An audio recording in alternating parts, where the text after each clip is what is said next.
तो सवाल ये है कि कई जगह ये कहा जाता है और कई जगह सुना भी गया है कि गौतम जो बौद्ध धर्म है उसमें भगवान बुद्ध को मतलब कि भगवान या ईश्वर नहीं माना जाता है। तो क्या गौतम बुद्ध को भगवान मानना सही है या फिर उन्हें एक महापुरुष माना जाए? पहली बात तो है कि भगवान शब्द का अर्थ क्या है ये हमें जानना चाहिए। भगवान शब्द का अर्थ है कि वान से मतलब है तृष्णा है, अपनी तृष्णाओं को भग्न करने वाला या तृष्णाओं के संस्कार को भग्न करने वाला, वो ही भगवान कहा गया है। पहली बार ऐतिहासिक रूप से इसे भगवान बुद्ध के लिए और भगवान महावीर जैन के लिए प्रयोग किया गया है। अब आ गई है कि बात ईश्वर की। ईश्वर की बात तो अलग तरीके से लोग इंटरप्रेट करते हैं। ईश्वर को लोग समझते हैं कोई ऐसी परालौकिक शक्ति है जो सबको देखभाल करती है, सबको या सबको बनाया है, लोगों का मानना है। खैर कोई बात नहीं, उनकी मानना है। लेकिन ईश्वर शब्द भी बहुत पुराना नहीं है। ईश्वर शब्द भी दो शब्द से बना है। ईश, ईश उसको कहते थे। पुराने समय में री नहीं था, ऋषि शब्द नहीं था। री क्षेत्र, छत्री का क्षेत्र, ज्ञान, ये भाषा में थे ही नहीं। जो प्राकृत भाषा है पाली में लिखी जाती है उसमें नहीं थे। ये शब्द बने हैं 9th सेंचुरी के बाद। तो उस पर ऋषि की जगह ईश कहते थे। जो महान लोग होते थे, लोगों के लिए काम करते थे, लोगों की भलाई के लिए काम करते थे, अलग अलग पोस्ट थे, उनको ईश कहते थे। और ईश में से भी एक बहुत उसमें भी महत्वपूर्ण व्यक्ति हो जो शीर्ष में हो, उसको ईश्वर कहते हैं। ईश्वर शब्द नहीं, ईश्वर था, ईश्वर है ना। अब जो लोगों का धारणा है कि ईश्वर एक परलौकिक शक्ति है, ठीक है, उनका मानना है। भगवान खुद से ये सवाल कई बार लोगों ने किया, क्या आप ईश्वर को मानते हैं? नहीं। ऐसे प्रश्नों को वो कहते थे अब प्राकृतिक शब्द है, इनको जानने से कोई लाभ नहीं होता है। एक कथा इसके बारे में। भगवान बुद्ध के समय में कुछ लोग आए जो ईश्वर को मानते थे। उन्होंने कहा, गौतम आप ईश्वर के मानते हैं नहीं मानते हैं? तो उन्होंने कहा मानते हैं। मानते हैं, हम भी मानते हैं। वो चले गए खुश होके। कुछ लोग और आए जो ईश्वर को नहीं मानते थे। उन्होंने कहा गौतम आप बताइए, आप ईश्वर को मानते हैं नहीं मानते हैं? उन्होंने कहा कि आप मानते हैं? बोले हम नहीं मानते। हम भी नहीं मानते। चले गए। तो भगवान के शिष्यों ने पूछा, अभी आपने दोनों बातें कह दी, ईश्वर को मानते भी है नहीं मानते। तो उन्होंने कहा जो ईश्वर को मानने वाला है वो भी दुखी हो घूम रहा है, ईश्वर को न मानने वाला भी दुखी घूम रहा है। तो ईश्वर को मानने न मानने से क्या लाभ है? हम ये खोज करने नहीं आए ईश्वर है, हम खोज करने आए हैं दुखों का निवारण के लिए। ईश्वर को मानने वाला भी दुखी घूम रहा है, ईश्वर को न मानने वाला भी दुखी घूम रहा है। तो क्या इन बातों में पढ़ने का फायदा क्या है? इसकी बहस की जरूरत नहीं। अंतहीन बहस है और किसी ने देखा नहीं अभी तक। आज तक किसी ने ये नहीं कहा कि हमने देखा। ये बात भगवान बुद्ध ने पूछी कि आपने देखा? नहीं। आपके पूर्वजों ने देखा? नहीं। तो फिर जब देखा ही नहीं है तो उसके ऊपर इतना चर्चा क्यों? चलिए, तो जहां तक मुझे समझ आ रहा है वो ये कि ईश्वर जो है उसको, जो डेफिनेशन है उसकी परिभाषा है, शब्द की समझ ही लोगों में गलत है। अगर उसकी सही समझ हो तो उस पर कोई भी झगड़ा भी नहीं होगा, ना ही किसी तरीके का विवाद होगा। तो अगला प्रश्न है कि जो मेडिटेशन होता है यानी ध्यान, तो क्या वही बौद्ध धर्म का मूल है? ये बात किस हद तक सही है? मेडिटेशन बौद्ध धर्म का मूल है, ये बिल्कुल ठीक नहीं है। बौद्ध धर्म का मूल है शील, समाधि और प्रज्ञा। शील जीवन की अनुशासन, अपनी इंद्रियों को अनुशासित रखना, अपने चित्त में विकार ना पैदा करने देना, इनको शील कहते हैं। और समाधि, समाधि वो मेडिटेशन। जो समाधि होती है, समाधि जब व्यक्ति करता है तो उसके अलग अलग बहुत अनुभव होते हैं।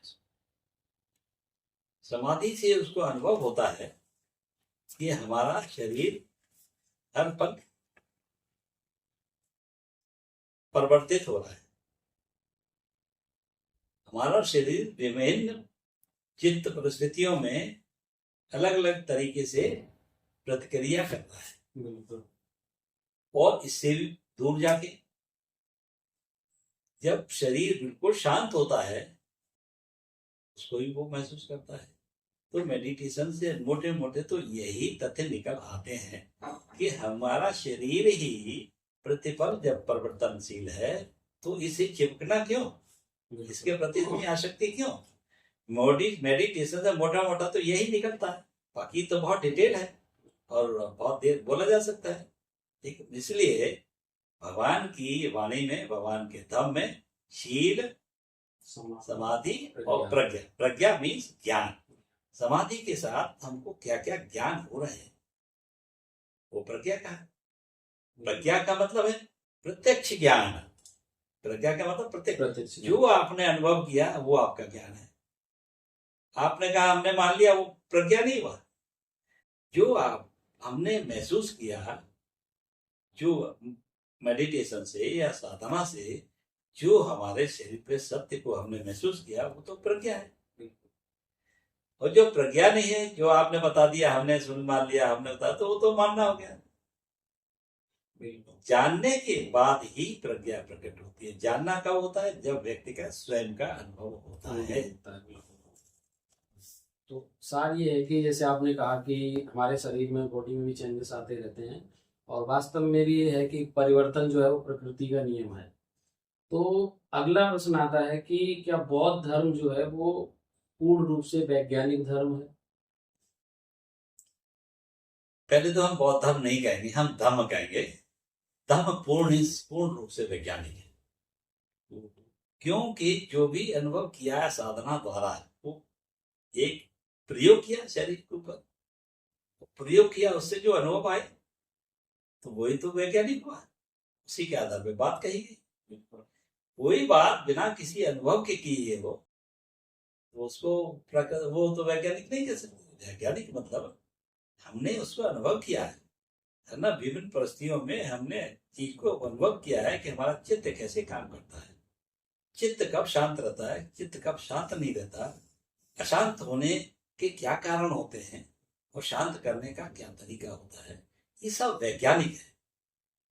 ये वैज्ञानिक नहीं है कि हम आपको थोड़ी सी चोट पहुंचाए तो आपको दर्द होगा। बिल्कुल होगा, क्योंकि हमने खुद महसूस किया है कि हमको चोट लगी है तो हमको दर्द हुआ। तो ये तो वैज्ञानिक बात होगी ना। किसी को हमने खराब कहा, अच्छा शब्द नहीं बोला, तो उसको ना गुस्सा आया, तो कैसे पता लगा इस बात को? क्योंकि हमको भी जब गुस्सा आया था तो हमको पता लगा था किस वजह से आया। तो हमारा वो व्यक्तिगत अनुभव था और व्यक्तिगत अनुभव के आधार पर जो भी निर्णय हो तो वैज्ञानिक होता। भगवान के धम्म में वैज्ञानिकता के, प्राकृतिकता के अलावा कुछ और नहीं। बिल्कुल सही भी है, क्योंकि ऐसा जब साइंटिफिक की बात करते हैं, वैज्ञानिक धर्म की बात करते हैं, तो साइंस का बेसिक जो डेफिनेशन है वो भी यही कहती है कि आपको ऑब्जर्वेशन और प्रैक्टिकल, इन पर जो बेस्ड नॉलेज होता है उसी को तो हम साइंस कहते हैं। तो ये भी बिल्कुल समाज में जो चीजें हो रही हैं उन पर आधारित ज्ञान है, तो जाहिर सी बात है ये भी एक साइंटिफिक हो गया। अगला प्रश्न आता है कि अक्सर कर लोग जो धम्म को मानते हैं वो भी, उनके दिमाग में भी प्रश्न आता है, और जो नहीं मानते हैं या अन्य धर्म को फॉलो करते हैं तो उनका ये सवाल रहता है कि जो गौतम बुद्ध हैं वो संन्यास ले लिया था उन्होंने, क्या ये संन्यास लेना है या फिर उनके कर्तव्य से भागना है? ये लोगों ने दो तरीके के लोग हैं। ये लोगों ने भगवान बुद्ध को, वाणी को नहीं पढ़ा है, भगवान बुद्ध के जीवन को नहीं पढ़ा है। वो लोग ये बात कह सकते हैं कि अपने कर्तव्य से भागे। और कुछ विरोधी हैं, जानते हैं वो सच क्या है, विरोध बस कहते हैं, बुद्ध का विरोध करने के लिए कहते हैं कि उन्होंने कर्तव्य पालन नहीं किया और पलायन किया कर्तव्य से। दो तरीके। लेकिन नहीं, कैसे? ये व्यक्ति राजा था, उसको कर्तव्य पालन में करने में क्या मुश्किल आ रही थी? कुछ भी नहीं। राजकुमार था। जब राजकुमार था तो उसके पास क्या कमी थी? 20 बच्चों को नहीं पाल पाएगी, नौकरी नहीं मिलेगी, क्या दिक्कत थी? क्यों भागेगा? बात कुछ और है। उस व्यक्ति ने देखा संसार में एक एक प्राणी दुखी है। मेरे पिता दुखी है, मेरी पत्नी दुखी है, मेरी माँ दुखी है, मेरी जनता दुखी है। बिल्कुल। और जो पैसे वाला वो दुखी है, जो पुत्र वाला वो दुखी है, जो पुत्र वाला नहीं वो भी दुखी है। नहीं, हर कोई दुखी है। हर आदमी मर रहा है तो मरने का दुख है, बीमार होने का दुख है, बुढ़ापे होने का दुख है, तो सारा संसार में दुखी दुख है। तो उस दुख से कितना विचलित हो गया जो व्यक्ति, वो राजकुमार सिद्धार्थ गौतम, कि इतना विचलित हो गया कि उसने कहा नहीं, हमें तो इस दुख के कारण को पता करना है और दुख की दवा, दुख ना हो उसकी दवा खोजना है।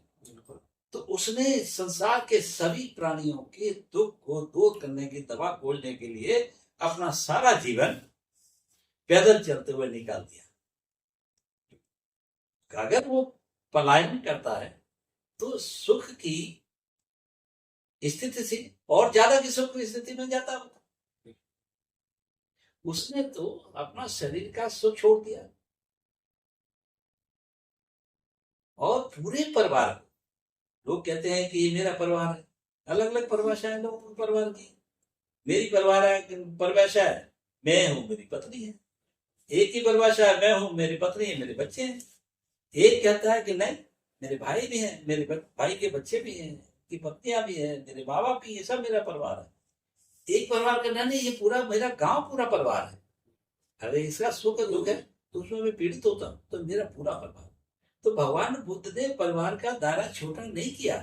भगवान बुद्ध ने, सिद्धार्थ गौतम ने अपना पूरे संसार को अपना परिवार मान के और उनके दुखों को दूर करने के लिए खोज में निकल पड़े।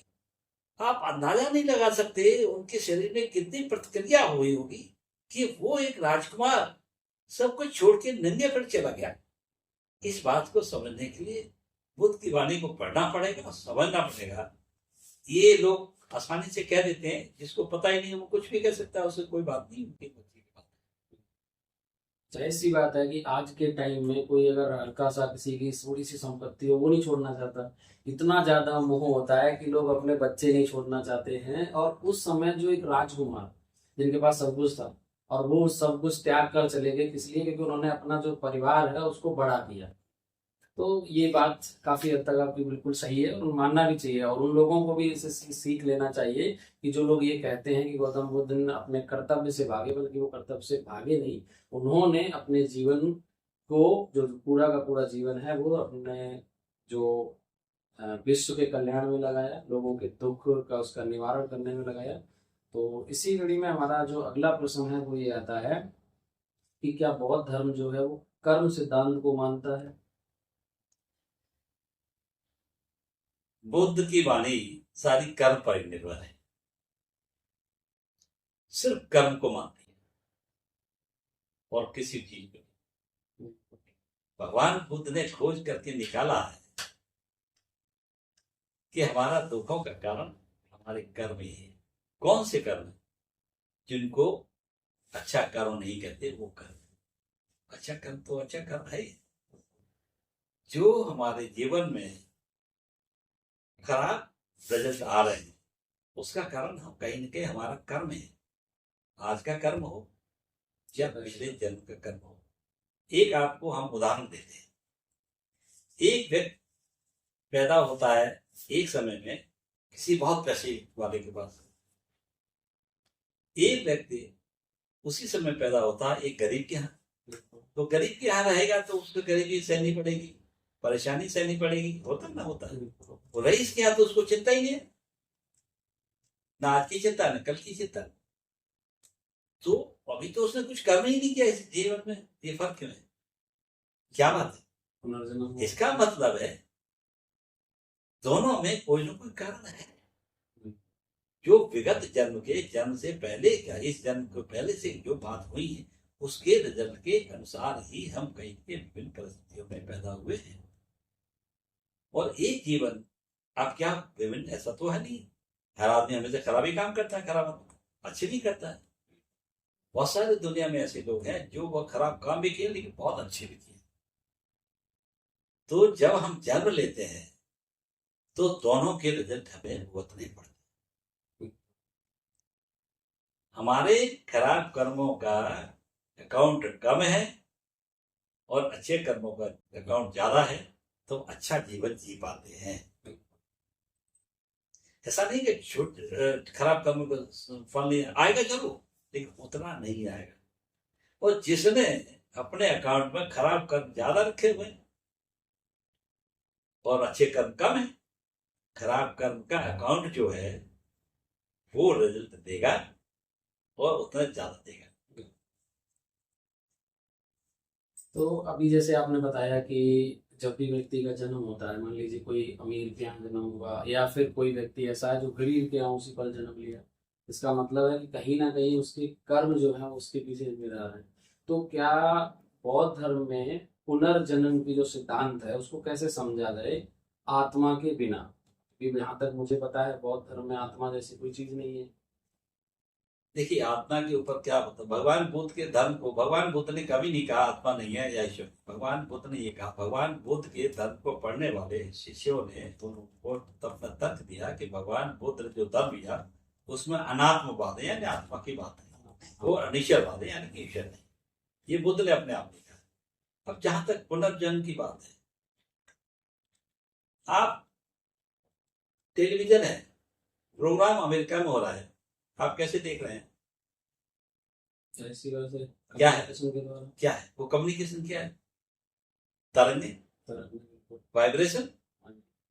हम आप जो बात कर रहे हैं एक दूसरे को देख रहे हैं, तरंगों की वजह से तो देख रहे हैं। बिल्कुल हम बात कर रहे हैं, आप सुन रहे हैं, तरंगों की वजह से देख रहे हैं। कैमरा तो हमारी तरंगों की वजह से तो एक्ट कर रहा है। बिल्कुल बिल्कुल। जब हम रहते हैं संसार में, हर व्यक्ति अपनी अपनी तरंगे छोड़े, उसकी अपनी तरंगे होती है। अच्छे व्यक्ति के अच्छे गुण के व्यक्ति की तरंगे अलग होती है, उसका और अलग होता है, और खराब विचार वालों का अलग होता है। जब हम मरते हैं, मरने के बाद वो तरंगे तो रहती है, वो तो जलती नहीं है, बाकी सब जल जाता है। तरंगे कहाँ गई? वो तरंगे उसी तरीके के उस वक्त जन्म लेते वक्त लोगों के उसी तरीके तरंगों के साथ मैच कर जाता है, वहां चला जाता है। जैसे ये फ्रीक्वेंसी मैच कर गई तो एक गाना सुन लिया आपने, अलग फ्रीक्वेंसी में चलता है ना वहां। बिल्कुल। तो फ्रीक्वेंसी है क्या? संसार है ही सारा का सारा वाइब्रेशन, तरंगे ही तरंगे हैं। आपका शरीर कैसे है या मैं क्यों? वो आपके शरीर से निकलने वाली तरंगे मेरे आंख के थ्रू मेरे आंख में आ रही हैं, तो मैं उस आंख के एक विशेष पदार्थ से पता लग रहा कि आप हैं। और अंधेरा कर दिया जाए तो आप भी नहीं, अभी नहीं। इसका मतलब वो तरंगे जो आ रही थी प्रकाश की, नहीं आ रही। क्यों नहीं आ रही? वो प्रकाश की तरंगे आपकी भी हैं, और बाहर से प्रकाश आ रहा है, उसकी तरंगे हमारी तरफ आ रही हैं। हम देख, हम जो बोल रहे हैं वो भी तरंगे हैं, तरंगे ही आपके कान तक जा रही। वो काने तरंगे, आप या तो कान बंद कर लीजिए या मुंह बंद कर लीजिए। मैं मुंह बंद कर लूं तो तरंगे खत्म, तो आप नहीं सुन पाएंगे। ये तो सारा संसार तरंगों का ही है, और सारा जीवन तरंगों का है। तो ये तरंगे कभी नष्ट नहीं होती। तरंगे उसकी नष्ट होती हैं जो पूर्ण रूप से अरत हो जाता है, जिसकी मरते वक्त कोई भी विचार उसके पास नहीं होता, खाली घड़े की तरह होता है। कोई संस्कार नहीं, न सुख का, न दुख का, न कल का सोचने का, पिछले का। उसको कहते हैं वो मुक्त हो गया, निर्वाण प्राप्त हो गया, यानी कि उसकी सारी की सारी आसक्ति खत्म हो गई। तो अब वो कोई वाइब्रेशन नहीं देगा, वाइब्रेशन नहीं देगा तो अब जन्म नहीं लेगा। ये मैं जहां तक समझा हूं, मैंने यही सारा जो खेल है वो तरंगों का ही है। तो चलिए अब चलते हैं कि आज के जो युवा लोग हैं, जैसे अगर समस्याओं का देखेंगे तो बहुत सारी समस्याएं चलती रहती हैं, अलग अलग देशों को लेकर चलती रहती हैं। अभी चाहे भारत पाकिस्तान का मसला हो, चलता ही रहता है। तो हमें ये देखना है कि जो गौतम बुद्ध ने मध्यम मार्ग दिया था, तो वो मध्यम मार्ग क्या है? हाँ, मध्यम मार्ग का रिलेशन इससे नहीं कि कहाँ क्या समस्या है। भगवान बुद्ध ने जब पहला प्रवचन दिया, जब वैशाख की पूर्णिमा को उनको ज्ञान प्राप्त हुआ, एक महीने तो वही वो चित्रमण करते रहे, सोचते रहे, अलग अलग विभिन्न पेड़ों के पीछे रहे, क्या सोचें, किसको कैसे बताएं, कैसे समझ में आएगा नहीं आएगा। फिर उन्होंने निर्णय दिया कि मेरे साथ जो 5 साथी चले थे, मैं उनको खोजता हूँ, वो शायद मेरी बात समझ लें। तो वो आए थे सारनाथ, उस वक्त ऋषि पत्तन मरगदाई कहते थे, ऋषि पत्तन मरगदाई कहते थे, अब उसको सारनाथ कहते हैं। सारनाथ का तो जो वो 5 व्यक्ति थे उनके साथ, मैं साथ ही साथ बता दूं, लोगों ने कहा कि वो ब्राह्मण थे, नहीं, वो 3 शाक्य थे और 2 गोपी थे। क्योंकि सिद्धोधन ने जब भगवान निकल आए, यानी कि सिद्धार्थ गौतम घर से निकल आए, तो सिद्धोधन ने ढूंढा कि भाई इसके पीछे जाओ, कहाँ है, कैसे, उनका ध्यान रखना। तो उसमें 3 शाक्य थे, 2 गोले थे। ये विषय से अलग बात है, लेकिन बीच में आई तो मैंने आपको बता दी। जब ऋषि पत्तन में आए, यानी सारनाथ में आए, तो वो 5 साथी उनके मिल गए। अब अलग बातें हैं, उसमें कोई उनको स्वागत करना चाहता था, नहीं करना चाहता। अंत में उन्होंने उनका स्वागत किया, बिठाए, उन्होंने पहला प्रवचन दिया, तो उसको कहते हैं धम्म चक्र प्रवर्तन, धर्म के चक्र का बढ़ाना, चला। अब वो होती है आपकी आषाढ़ की पूर्णिमा, जो जुलाई 10 को आ रही साल, ठीक है। उसी को लोगों ने गुरु पूर्णिमा कहा। भगवान बुद्ध ने पहला प्रवचन दिया था, उसको कहा धम्म चक्र प्रवर्तन। भगवान बुद्ध का पहला प्रवचन ये था, अपने 5 साथियों को दिया था। वो क्या था, उन्होंने पहले यही बताया कि हे मित्रों, हमें अतियों से बचना है। अतियों क्या है, पूजा पाठ कर रहे हैं, धूप पर बैठे हैं, ध्यान लगा रहे हैं, पेड़ के ऊपर बैठे, जल के नीचे से बांधे बैठे, कपड़े उतारे हुए हैं, खाना नहीं खा रहे हैं और समाधि में लगे हुए हैं। तो इसको कहा एक अति, यानी कि शरीर को बहुत कष्ट देकर कुछ ज्ञान प्राप्त करने का तरीका। कोई पेड़ पर बैठ के साधना कर रहा है, कोई पानी में डूब के कर रहा है, कोई आग चारों तरफ जलाए हुए है, कोई धूप में बैठा है, कोई बारिश में बैठा है। इस तरह से इन अति से बचना। और दूसरी अति क्या है, जीवन को भोग विलास से बचाना है। भोग विलास से मतलब अति भोग, जैसे कि बहुत आराम के सोना है, बहुत सारे कपड़े चाहिए, बहुत सारा खाना चाहिए। तो इन 2 अतियों से बचना है। तो इन 2 अतियों से बचने के लिए क्या, उनका मध्यम मार्ग पर है। मध्यम मार्ग ये का मध्यम मार्ग मतलब हमें 2 अतियों से बचना है। बहुत ज्यादा शरीर को थकाने और सताने और उसके तरह साधना करना है, शरीर को परेशान करने से अच्छा है कि हम मध्यम मार्ग पे आ जाए, बहुत ज्यादा विलासिता में न जाए। मध्यम मार्ग ये है। तो सवाल है कि जो आज के युवा वर्ग है, क्या इनके लिए जो बौद्ध धर्म अपनाना एक सही आध्यात्म होगा? भगवान बुद्ध के धर्म जो है, उसमें एक श्लोक है, धम्म पद में 5वां श्लोक है।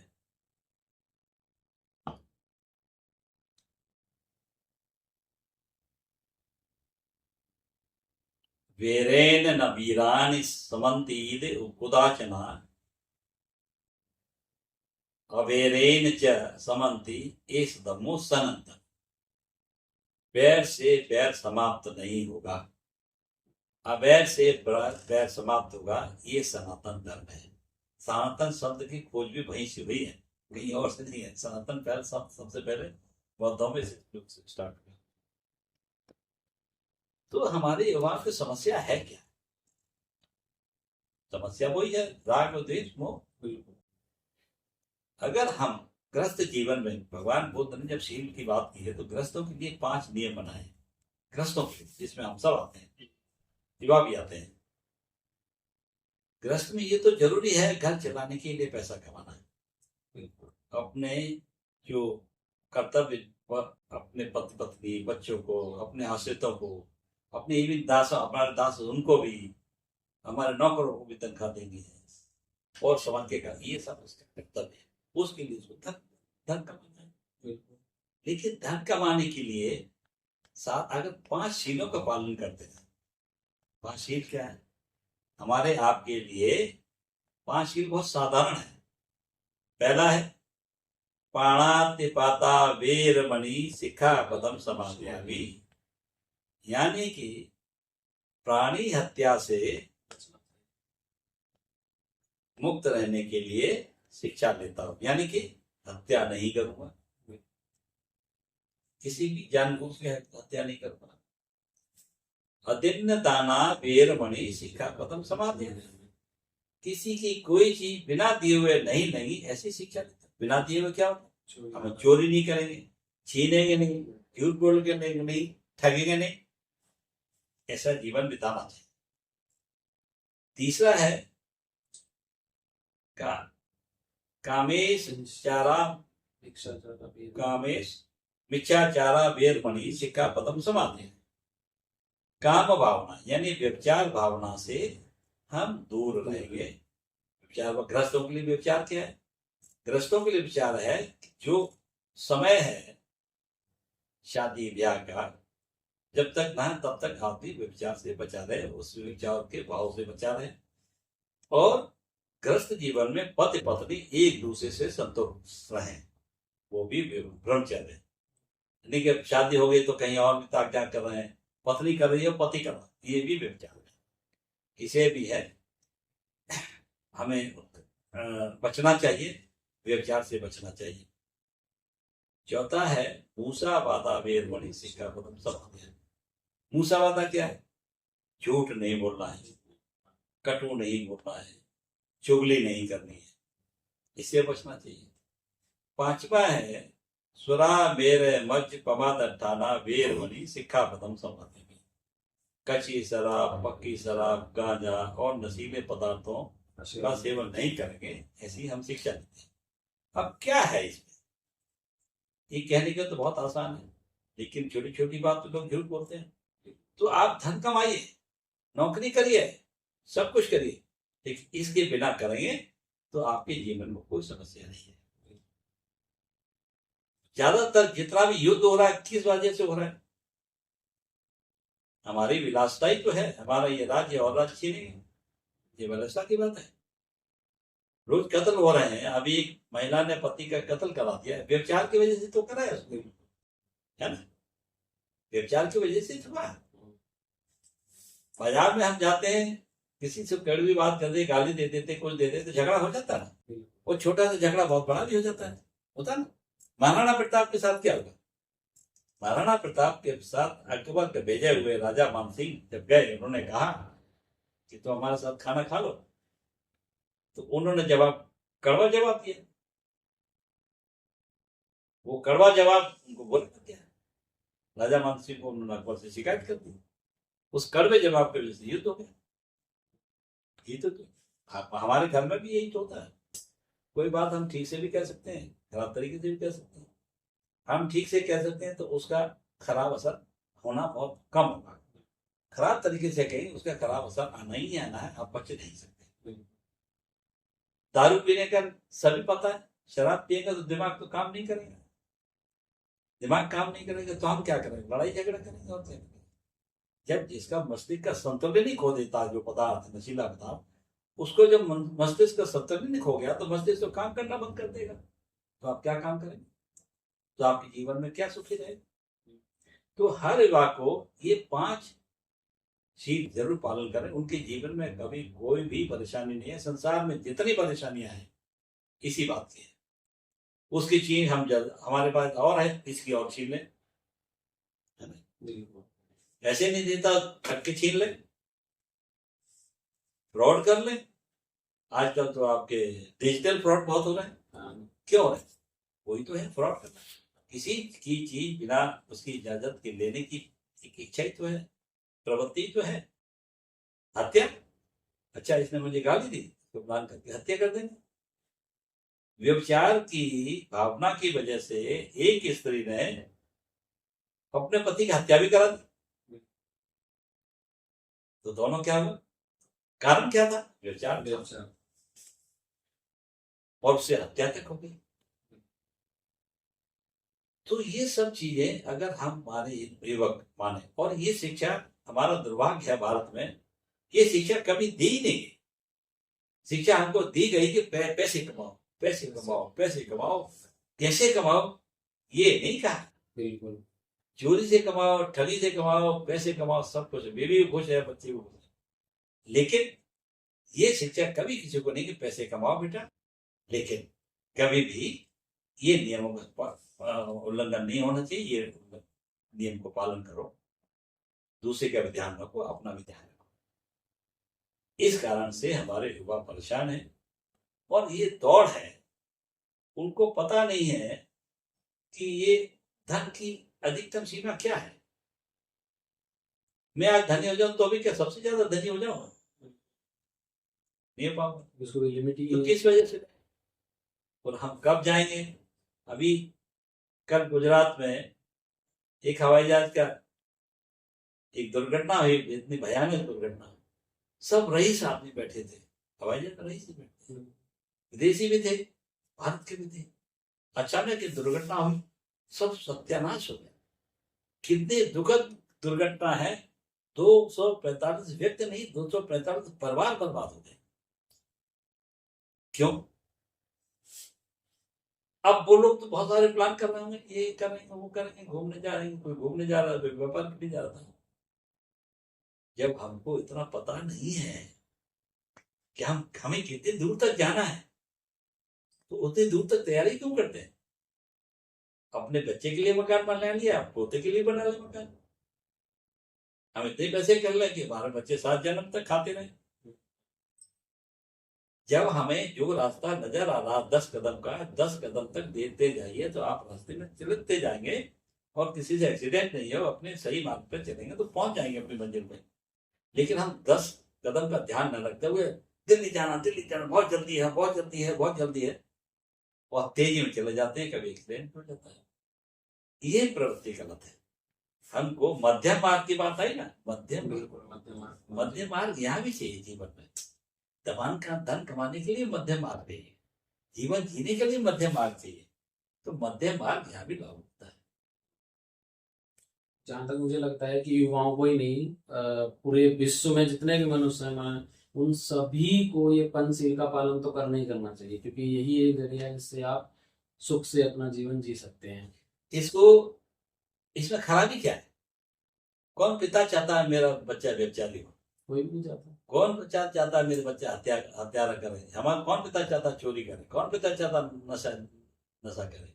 कौन पिता चाहता झगड़ा करे और बुरी बातें बोले कोई? जब पिता नहीं चाहते तो शिक्षा क्यों नहीं देते? पिता को शिक्षा देनी चाहिए। शिक्षा देने से पहले पिता को भी शिक्षा माननी पड़ेगी। बिल्कुल। और हम कभी अपने बच्चों के साथ बैठते ही नहीं। आजकल तो माहौल ही ऐसा है, हम बच्चों के साथ बैठते ही नहीं, बच्चे हमारे साथ नहीं बैठते। ये भी कमी है। बिल्कुल। तो अगला सवाल है कि अक्सर कर ये सुना जाता है जो विपश्यना मेडिटेशन सेंटर हैं, तो क्या वहाँ पर जैसे कोई भी अवसाद होता है अगर बॉडी के अंदर, तो क्या वो उसका इलाज वहाँ पर होता है, या वो ठीक हो सकते हैं अवसाद? देखिए, भारत में जो विपश्यना वापस दोबारा आई है 1962 में, वो बर्मा में रहने वाले एक माननीय सत्यनारायण गोयनका जी, वो विपश्यना को ओरिजिनल शेप में भारत में 1962 में यहाँ से तो खत्म हो गई, और बर्मा में ओरिजिनल तरीके से गुरु शिष्य बर्मा यानी जो वर्तमान म्यांमार, वहाँ शुद्ध रूप से हीनयान यानी भगवान बुद्ध की जो वाणी है, इसमें पूजा पाठ नहीं। भगवान बुद्ध की शुद्ध वाणी में धर्म में पूजा पाठ नहीं। पूजा पाठ तो बाद में लोगों ने आसान तरीका ढूंढ लिया है, वो अलग बात है। तो वो मेडिटेशन की विधि क्या थी, वहां अभी भी चल रही है। गुरु बहुत पुराने हैं।